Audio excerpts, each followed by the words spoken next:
Hope you guys are having a great start to your morning. I just wanted to come on here and say this real quick. Listen, this is not about being white, black, Asian, or Mexican. There's a government attack on all of human life, and we need to put our differences aside and we need to come together as one. The government is trying to pin us against one another, and the government is trying to distract us. It's imperative that we band forces and we come together and we stand on one accord and fight the government together. All right, it's only one race. It's the human race. Okay, all right, let's stand together and let's fight the government. Say no to the vaccine and say no to the chip. Peace.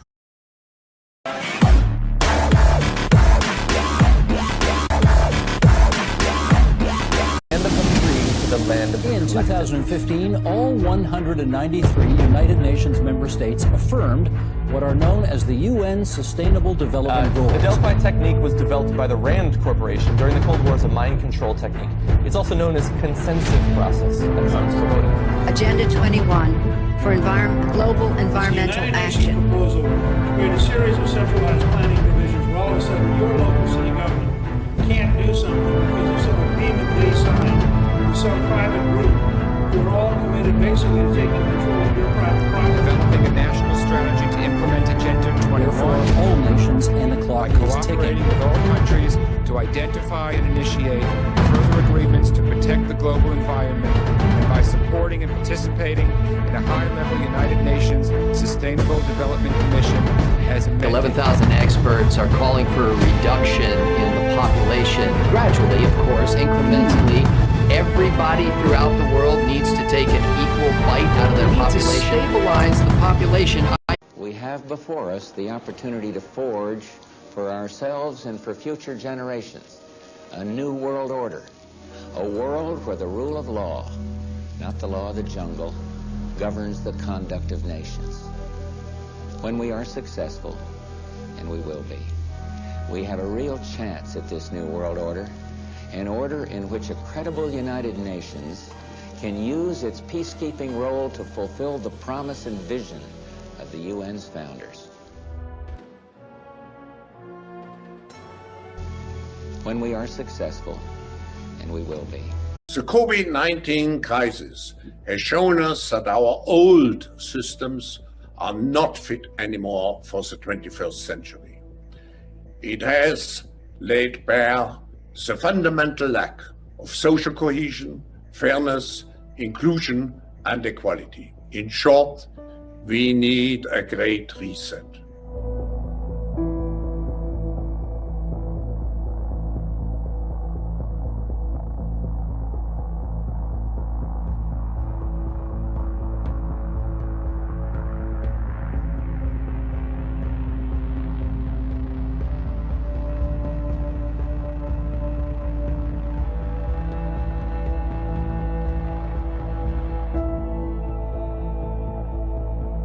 We have a choice to remain passive, which would lead to the amplification of many of the trends we see today: polarization, nationalism, racism, and ultimately increased social unrest and conflicts. But we have another choice. We can build a new social contract, particularly integrating the next generation. We can change our behavior to be in harmony with nature again. And we can make sure that the technologies of the fourth industrial revolution are best utilized to provide us with better lives.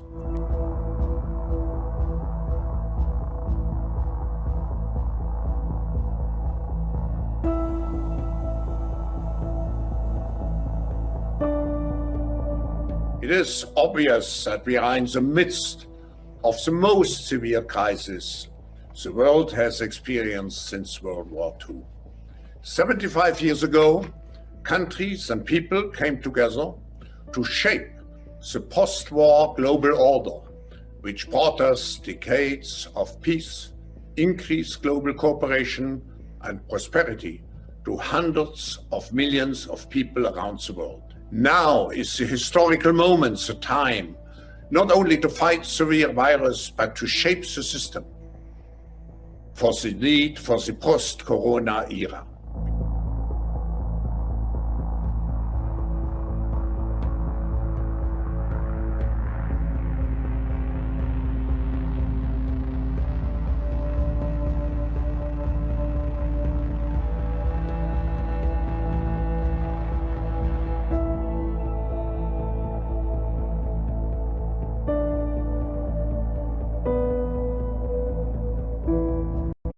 So I'm selfishly not signing on to evil. I'll admit it.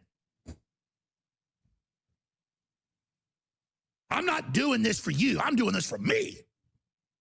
I'm not signed on to killing all those old people or those black babies. Fuck you, motherfucking New World Order. I will get your ass.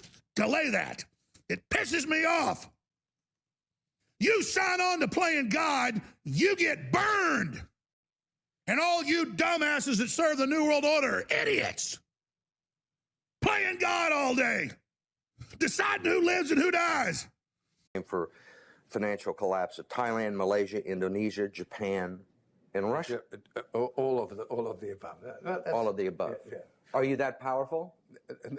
No, I think there's a great misunderstanding. The Prime Minister of Malaysia said that the region spent 40 years trying to build up its economy, and along comes a moron like Soros with a lot of money, and it's all over. He called you a criminal. It's easier for him to blame an outside force than to admit that they were mismanaging their economy and their currency.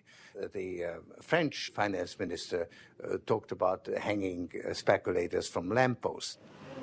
Soros says the Asian currencies would have collapsed even if he hadn't been in the market. They were overvalued. He says people tend to follow his lead because he's been so successful.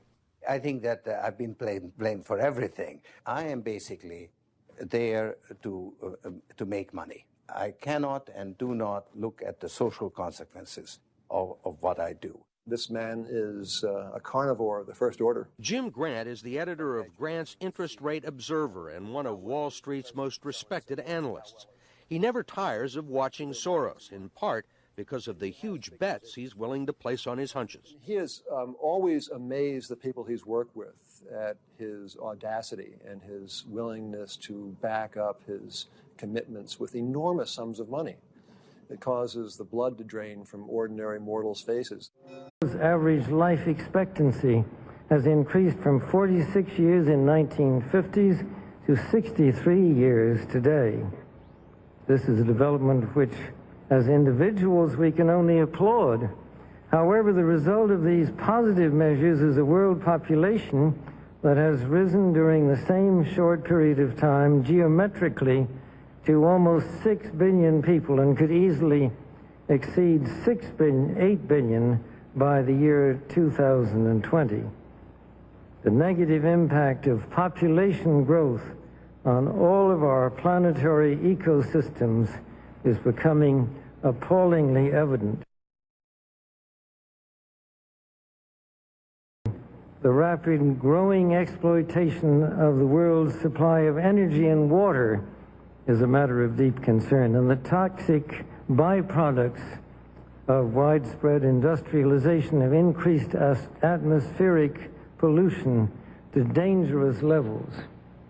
Unless nations will agree to work together to tackle these cross-border challenges posed by population growth, overconsumption of resources, and environmental degradation, the prospects for a decent life on our planet will be threatened.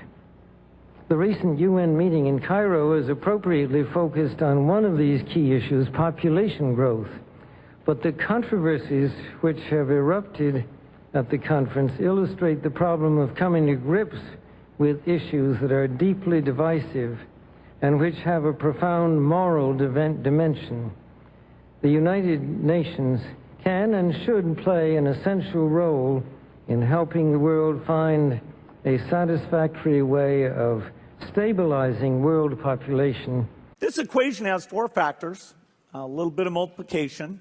So you've got a thing on the left, CO2, that you want to get to 0, and that's going to be based on the number of people, the services each person's using on average, the energy on average for each service, and the CO2 being put out per unit of energy.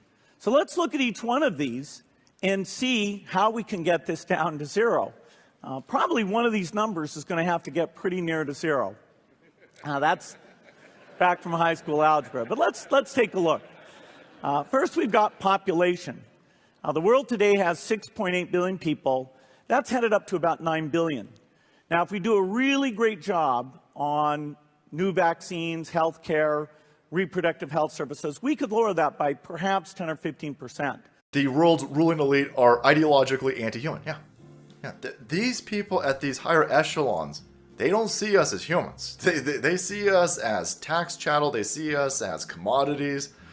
Slavery never ended. These people over here, why are we only enslaving black people at the moment? Let's enslave everybody who's not elite. That's what's happening, you idiots. But of course, NPC bots can't see it because people like this are programming NPC bots to be fucking stupid. Historian and author Yuval Harari, a top advisor to Klaus Schwab's World Economic Forum, is being called out online as one of the key planners in the globalist reset agenda. Yeah, some of the shit that he's saying is crazy, absolutely insane. He says, quote, "We humans should get used to the idea that we are no longer mysterious souls. We are now hackable animals," he infamously told the World Economic Forum in 2020. Yeah. See, this is the problem with lefties. They've been hacked. Your NPC bots, you've been programmed. You don't even know it. You don't even understand it. You have no idea what's happening to you. You have no idea why you guys don't have any base principles, because your ideology, your ideological nonsense needs to switch from moment to moment depending on how well these criminals are managing the worldwide chessboard. So you fucking idiots like, oh God, Trump's going to get us into World War III. Oh, get rid of Orange Man bad. Fuck, he's going to get us all nuclear annihilated. Son of a bitch, get rid of him. I don't care that the election is stolen. It's necessary to steal an election to get rid of Orange Man bad. He was going to start World War III. A year later, I demand World War III. I care stances with the Ukrainian people. I want World War III right now. You guys are fucking crazy because you've been hacked by this dude. This dude and his ilk. And of course, he's talking to Anderson Cooper. He told him that, quote, "Is surveillance going under their skin?" Adding, "It's not just dystopian, it's also utopian." It's a fucking mark of the beast. That's literally in the Bible. Holy fuck. But it's for your own good. He's talking to this shitbag over here who's not a human, who's been programmed. Here's a lizard person who's been hacked by these scumbags, and he's saying, oh yeah, listen, we gotta steal an election. Every now and then you gotta steal an election because stupid fucking animal humans who are hackable don't know what's good for them. So we gotta steal an election. So sit there, you stupid fucking Mark Zuckerberg asshole, and we'll launder a bunch of money through your corporation and through your name in order to steal an election in 5 swing states in the middle of the fucking night because the American people so overwhelmed the system with votes that we need to just fucking steal it out in the open. But hey, don't worry about it. We're just gonna do it under your name. Just sit there and shut the fuck up, you dopey son of a bitch. So here he is, he's telling them this. It just goes on and on and on. He's telling everybody that we need an antivirus for the brain so we can hypothetically prevent people from falling victim to fake news.